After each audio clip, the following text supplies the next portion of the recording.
What's up, Rockstars? I have a great news video for you. We got a ton of new things from many different sites I'm going to be showing you. So there's a lot of new games on offer, plus some updates and some announcements.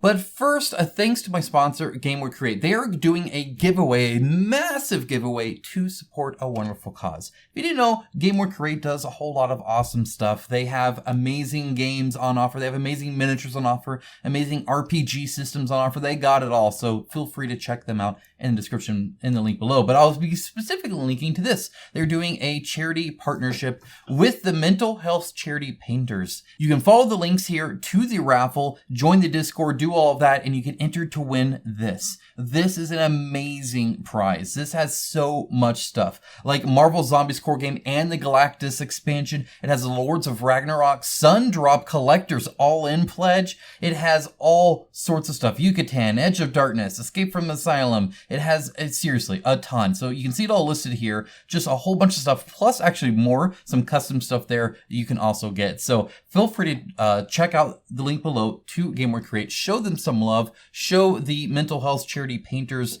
organization some love. Go ahead and join that Discord.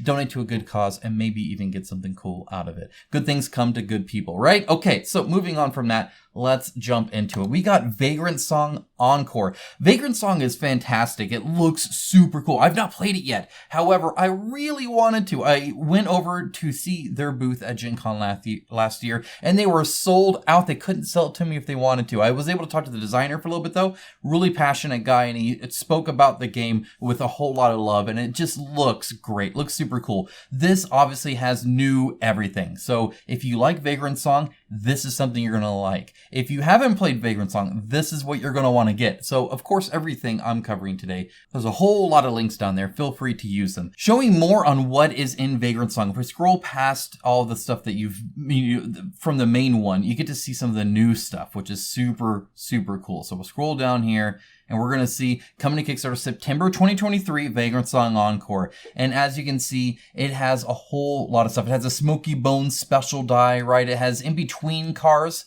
not just skills and junk with a capital J. It's actually a thing, right? Short trip mode, which gives players the opportunity to explore the Silver Ferryman in chapter-sized chunks. Just a whole lot of great stuff to make the game experience more. But that's not all, folks. Vagrantsong is going off the rails. This off the rails expansion has a new objective tailored to each vagrant called Devious Deeds. It has a new type of rummage token and a few spooky surprises along the way. So there's a whole lot of stuff. It's really just a new game mode that increases the difficulty and replayability of each scenario. So in other words, it's kind of like an enhancement you would add on top of the game. Kind of like how some expansions kind of add a little flair to it. It's kind of like that. So again, just adding more to the already great game. So in September, that's launching, and of course, I'll be covering it as much as I possibly can. It looks like a lot of fun. Call of Duty, the board game, is on Kickstarter right now, so it's 18 days to go, and you might notice it has less than 1,000 backers. How can that be on something as popular as Call of Duty? 126,000, so they have funded, but obviously not too much. This is by Arcane Wonders. We're going to go take a look at it real quick. We're going to see kind of what's on offer. I think the issue is apparent, though. So if you look at it, it actually looks like a pretty neat game. And it comes with fully pre-painted miniatures, which is something I think a lot of non-board gamers will appreciate. They'll kind of like that. So people coming from the video game side of things, maybe, dipping their toe in here, could appreciate something like that. I think that's kind of cool. I dig that. And they show it fairly well. I mean, it's not like the best, but it's also very realistic in how things will show. They're obviously not looking to really add probably too much of a wash or anything like that, or highlight. You pay per operation. So like adding one color is an operation, adding a wash is an operation, adding a highlight is an operation, dotting the I is an operation. So you can get anywhere from like 3 operations on the menu to like 15. And the more operations you have, typically the nicer it looks and the more expensive it is. So that's kind of how you judge that. You can kind of see they're actually doing a fair bit, especially with the amount of colors that they're doing. Kind of nice. I'm sure they will look great. they have the game here where you kind of customize your loadout and you do all this stuff. They don't necessarily show the uniqueness of each of the characters very well here. My understanding is that it's involved in the deck building portion of it. They have like symbols on their card that allow them to kind of pick new things, and you decide where you're going in real time, and then when you meet up, you can actually attack. You play some cards, you call it good, right? So you're doing all of that. Notice there is a red box and a blue box. That's not a huge thing, except that people are going to almost always want both. But the separation what's in them is, I think, the issue. So the all-in here, right, the collector's edition, you get kind of ridiculous stuff here, right, with like 600, design your own card stuff here, right? But this deluxe bundle, $249, is kind of the main draw here, because that $250 gets you all of these characters. Notice they're not all characters, by the way. There are some operators and stuff like that too, right, and some recruits and stuff. So like there's a separation between that, and those will not be pre-painted. So if you remove those, that's pretty much how many playable characters you have. And that's kind of the problem. This exactly happened with Apex Legends, you'll remember as well. In Apex Legends, they had a very slow start and had to deviate and try something different, because what they were offering were very few characters actually play. And for a skirmish game, a variety you need is key on this. You need enough characters there to actually get a lot of play sessions with. So when you offer something that only has 2 characters, that's 1v1, that's a 2-player game now, and you'll always be playing the same characters over and over and over and over again. So you now have to buy both just to get up to 4, which is just either a 4-player game or a little bit of variety on a 2v2 or something like that. Either way, not a whole lot of differentiation there, right? So you really need the 250 version to finally get some sort of like actual like variance when it comes to the maps and stuff like that, because not only do they lock the characters out, but they lock the maps out too. So you'll notice here in this version, you only get the kill house map or the shoot house map and stuff like that. So you're only getting a very limited amount of maps, a very limited amount of people, unless you kind of go all in. And that's a real big pain point for a lot of people. So when you see that, oh, look, I can get the board game for $50. Well, not really, not much of one. One you'll play a couple times maybe, and then you would have pretty much seen and done everything. So really you need at least the $100 to get that. Even then, it's not very much. You really need the $250. And there's not really even an in-between there, right? To get the amount of maps that you need to actually make it viable, the amount of characters you need to actually make it viable for like a game you want on your shelf that you'll play many times and make the purchase worthwhile, the price just keeps going up. So that's the hard part, is it's a skirmish game, but to be able to get variety in your skirmish game, you need to add a lot of money to it. So a $250 Call of Duty board game to be able to play all these characters, that's kind of a tough sell. So that's something that Apex Legends learned, and they did change that. They had the display cases where you weren't getting as many people to play as, but you're getting these fancy things. And they made new pledges just for this Kickstarter to actually allow like you to get more of the characters and not get those display things. And that really helped this campaign, and you saw it actually take off a little bit better. Now, it's still going to hurt its launch. I think it hurt its potential of what it could have been, but you need that variety. Any skirmish game needs the variety. The number one thing you can do to sell more in your skirmish game, besides make it a good game or a good looking game, is make sure there's variety and choices in how you actually play the game. So you're not just playing the same character over and over and over and over again. That's, I think, the issue here. If you're in for the $250 anyway, no harm, no foul. Feel free to check it out. If not, though, I do caution you, you're spending $50, you're spending $100, but you're getting very few stuff, and you're on 1 to maybe 2 maps over and over and over again. That's not exactly a good selling point. So I think that's kind of the issue there. And then, of course, video gamers coming in for the first time will very much often scoff at the idea of $250 for a board game. You and me, us like board gamers that watch it all the time, like $250, whatever, that's actually not bad all in. But for people not used to that, it can be as a surprise. Now, I hope I'm saying this right. It's a Hoplomachus, I believe, or Hoplomachus. Hoplomachus, I think, is it. So we're going to keep that in the edit. Hoplomachus, Pandora's Box expansions, plus the base game reprint. So they're doing this is by Chip Theory Games over there. They're doing their fan favorite game that's did very well, I feel. Definitely, I've heard nothing but good things about it, really. So this is just more on it. There's a Pandora. In fact, there's several expansions. So if we scroll down here, there are 3 expansions. You have the Pandora's Ruin, you have the Pandora's Wake, and the Pandora's Might, all Pandora based. And a lot of it does the place, like Pandora's Might, you actually play as Pandora and the remastered, and Victorum as well. Or in the Pandora's Wake, that's the remastered expansion only, and you get the brand new faction and stuff like that. And then the Pandora's Ruin, that's the Victorum expansion. You get stuff like Faces of Evil and new events and new arenas to do different things and stuff like that. The Quicktorum is kind of cool though. Mercury's View. Play a Victorum campaign in one sitting with this new and significantly faster variant. I think a lot of people will actually kind of enjoy that. In fact, I can see that being the preferred way to play. So I know all of us are often struggling with time. Not all of us can play a whole bunch. So sometimes it's kind of nice to still get that taste in there of the game and then be done with it. So it looks like a solid variety of things. Just know that if you don't have Victorum or you don't have the, it depends, whatever you have, just back accordingly. Just don't instantly go all in because you might get an expansion that doesn't work for the game that you have. So be sure to, pay attention on that. Next up, we have Vampire the Masquerade, the Milan Uprising. This is for the Teberu system, and it looks super cool. Of course, they're doing quite well. They're almost at 500,000, 1.5 thousand backers, so 21 days left, so a ton. We're going to go to the stretch goals here to show that what they've really been doing, if you recall, actually, let me go to the rewards. They've been filling this out. So when you first saw this, these, come on, and load. Maybe eventually, there we go. All of these were question marks. Now there's only one left that's a question mark. So they've been adding these. So let's go and take a look at those real quick. So we're going to go to the stretch goals here. Thank you, GameFound, for adding some anchors to your headers. So they've been doing when they first started, when I first showed it, it was just like artwork and stuff like that, token tray. So they have the Mystical Milan. This adds 10 plus hours of content, 2 minis, and some tokens. This is a common, most of their expansions that add stuff add the same thing, right? So you get the Burglar and the Investigator. And I believe this is a post-campaign. So this takes place afterwards. Then, of course, they have the Unending Dream, which again, 10 plus hours, 2 minis, tokens. This also comes with some cubes. And again, they're about $38-40 for this. They're mostly paying for, obviously, the design and the content over necessarily just components.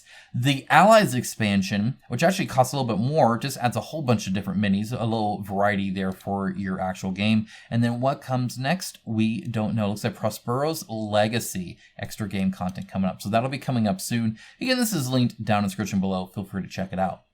Next up, we have Tiny Laser Heist. This is actually kind of fun. This is something that looks way different than what I usually cover, but something that I think me and my kids would actually kind of enjoy. And I think I'd end up having a lot of fun playing with it. Often games like this give me a headache because they end up shouting a lot. Essentially, you have all these little wires and you're playing these cards to either make things more difficult or easier for different teams to be able to use these little hands to grab the colored locks out of it. So there's a lot of actual gameplay here. It's not just dexterity, which is kind of nice. So feel free to read up on it to see the different things you can do to interact with things. Stuff like getting a helicopter so you can go in from the top instead of just the sides. Stuff like that's kind of neat. But looks like a lot of fun. Looks like a lot of laughs. Next up, we also have AnARKey trading card game. I covered this the first time it launched, and now it's launched again. Hopefully this time it does well, but we'll see. It's at 16,000. This was the one you might remember that had a little bit of a celebrity sponsorship, though that's very toned down in this one. The one thing I will say is I like the normal art, but every now and then you get art like this that does look a little bit different. So it would be nice if perhaps it was a little bit more, consistent. And the text is very small, so just know that if you struggle to read a lot of this stuff, it's going to be a little tough to actually see that. They don't do the best at showing the actual gameplay, and their UI design, it could leave some to be desired. I guess it's not exactly the best at that. Just the images alone kind of are a little odd, and it's a little quirky game. So I think that's probably some of it. Definitely an indie thing, but if you're into that, if this looks cool to you or looks silly enough, definitely something to check out. Next up, we have Founders. This is something I'm just covering for the first time. This is in the Ice universe. It's some tile placement game. If you look at Ice, This was Ice and actually did quite well, almost 4,000 backers, quite a bit, and it looked like a lot of fun. Essentially, you're using these cards to do different things. Sometimes you have different objectives, and you're changing the ice landscape and going down and getting these artifacts and stuff like that, moving the people around. Very thematic, very kind of cool, and I like that it's a tile placement game that's very static in size as well. So actually, it looks like a lot of fun. This is something I think I would dig. So what this looks like in Founders, we will have to see. Next up, this is fun. This is on thegamecrafter.com. I don't show this very often. This is Adventure Realms, the Time Trigger. Now, it's not the best looking campaign when it comes to showing you exactly how it works, but essentially you're going around and you're doing these different quests and gaining these different things and getting these random encounters. That's one of the new things here, like a wild boar, a frog, a vengeful spirit. And then after you do that, you'll be able to, or like do an event or something like that. But it's very pixel art rated. You can go ahead and look at stuff like the rule book and stuff like that to really get a bigger sense of it. The Game Crafter works in a different way than Kickstarter. It's something I really, really like. The more people that buy the game, the cheaper the game becomes. So as they're able to increase the bulk order, the price lowers and you can see where you're at. So like right now they have 62 copies sold. So on the copies sold, it looks like this is actually where you're at right here, 33.60. But once they get to 70, so once 8 more people back it, it becomes $32.20, and it gets as cheap as $22.18, which is a pretty cool price for a game like this, I feel. And so this goes for the other like expansions or base game and stuff like that. So you can see exactly how cheap it goes. I think that's super awesome. Definitely something that's I wish more crowdfunding sites would allow, as like, hey, I want to do this instead of stretch goals where I increase the scope and you get more and more and more stuff. How about I just make it cheaper and cheaper and cheaper for everybody? Super cool. I think that's awesome. Next up, we have Gates of Niflheim. This is a really interesting game that looks kind of neat. It's from, let's see, who are they? Raybox Games. And if you don't know who Raybox is, I'm going to go and click on their name real quick to show you. They just recently did this Project Rise, but they also did the Escape from Stalingrad Z and stuff like that. Essentially, they're this really indie company that makes these cool little miniature games that you play on these little small maps that are like really easy to kind of take around and play and have some fun with. This is a Norse version of that from what I can tell. So if you were into that or that looked interesting to you, this might be something to take a look at. They are not the best at running campaigns when it's like visuals and stuff like that, but there's a little bit here to tease you. Hopefully they show more. I'll be sure to show more as they reveal more. Next up, we have Zombie Horde. This is by Darkgate Games. They haven't done anything in quite some time, which is probably good. They need to deliver Neomorphosis. My understanding is that's close to delivering. Zombie Horde comes up next. It looks like World War Z, right? So this is a tactical cooperative board game where survivors must band together and endure the challenges of challenging aftermath of a zombie apocalypse. Sounds very standard, but if you look at this, it's just piles of zombie hordes of zombies. Might be kind of interesting to get a horde mechanic type feel without all of the minis. In other words, instead of having Zombicide where you have 40 different zombie minis, all that you have to move around and stuff like that and jumble together, you might just have a few. And my understanding maybe is that they'll have higher hit points. So you have to like whittle them away and stuff like that. There's a lot of that kind of stuff happens actually in stuff like even Warhammer, where you'll have like these swarm things where you'll have a few to represent it, but they actually just have hit points to represent how many there actually are. Also, I noticed some terrain, which looks super cool. Some actually building terrain that maybe you can get on top of, and some big baddies over here as well. Definitely something that sounds kind of interesting. Next up, we do have a Middara update. I'll be doing a full Middara update soon, but suffice it to say that this is just kind of like an apology. It's just saying like, hey, I'm sorry. Like, I know we've been slacking in our communication. We've been doing a lot of updates to the game, but we haven't been really sharing that very well. So they're going to start doing that more. I believe starting the week after Gen Con, they're going to start doing a lot of that kind of stuff. I actually had a chat with them a little bit about this. Hopefully helped just talk through some of the issues a little bit, maybe give them a few ideas on how to kind of improve that a little bit. So hopefully that's some benefit to you guys. And also they will be offering a new mini. All right, so obviously they're doing this new kind of like summer themed thing. So I'll be covering this in more detail later perhaps, but really it's just a whole lot of resin minis for their like normal characters. But like on the beach. So they have like little things like this guy, he's wearing his like little like floaty thing and stuff like that. So just a silly kind of fun thing to do. They come with little items and stuff like that. This is to represent part of the game where they're actually like at this location doing this stuff. So when you play the game normally, you just use your normal minis, and this is when you get kind of special, you know, beach themed stuff like that. So that's actually kind of fun that they're doing that. There is obviously always a plan to do that in a more plastic version in the future. It's always possible, but right now there is no current plans. Like they need to see how many people are interested even in the resin ones. So they're doing that. That'll be on offer here soon. And what's great is they're pretty much already almost done with it. So they're big on like having it designed, having it developed, having it ready by the time they offer it on sale. That's super cool, and I'm glad they're doing that. They learned their lesson from, you know, offering this humongous Middara, you know, kind of like huge Act 1, Act 2, Act 3 thing. Kind of like a Kingdom Death Monster kind of mistake where it's like, whoa, this is a lot of content. We offered way too much. They're definitely fixing that going forward. So that's kind of cool to see. So yeah, anyway, link down in the description below. Go ahead and feel free to order those as you see fit. Next up, we have Ascendancy. This is something that's launching literally like next week, August 8th. This is coming up. This is something I feel really bad about because it turns out I got an email from this Matthew Meeple guy. Great last name.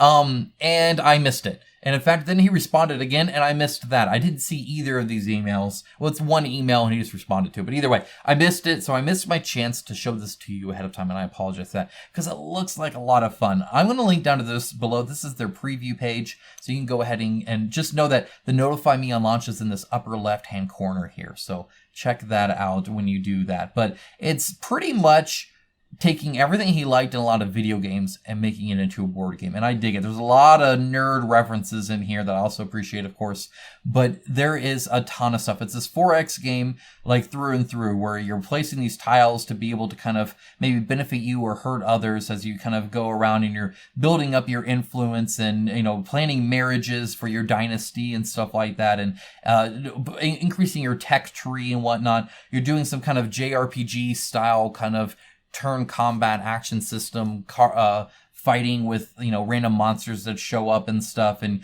you're building up your tower and your influence and all that, and you're placing your workers and doing all that. I mean, it's a ton of stuff, guys. This does so much, and it looks like it does it in a pretty streamlined way too. It's actually not too bad. So definitely check this out. It's something that has my eyes are on, and something that I might actually back because it looks like a lot of fun actually. Oh, and you get to wear a cool crown, which is super cool. I won't have to go to Burger King to get a crown now. They'll offer one for me. The minis look neat. I like all the designs of them. You know, the designed terrain and the base on there looks super cool. So there's even like a Legacy Light version where you unlock stuff over time. Kind of like a Townsfolk Tussle kind of stuff. Just looks super cool. Guys, that is a whole lot of stuff down in the description below, plus more. Feel free to check that out, guys. Thank you so much. Feel free to check out that raffle that GameWorkCreate is helping. Feel free to check out that website. They are an awesome company that's doing a lot of cool stuff, offering you a lot of cool stuff. So definitely be on the lookout for that as well, guys. Thank you so much. Have a great rest of your day. Take care. Bye, guys.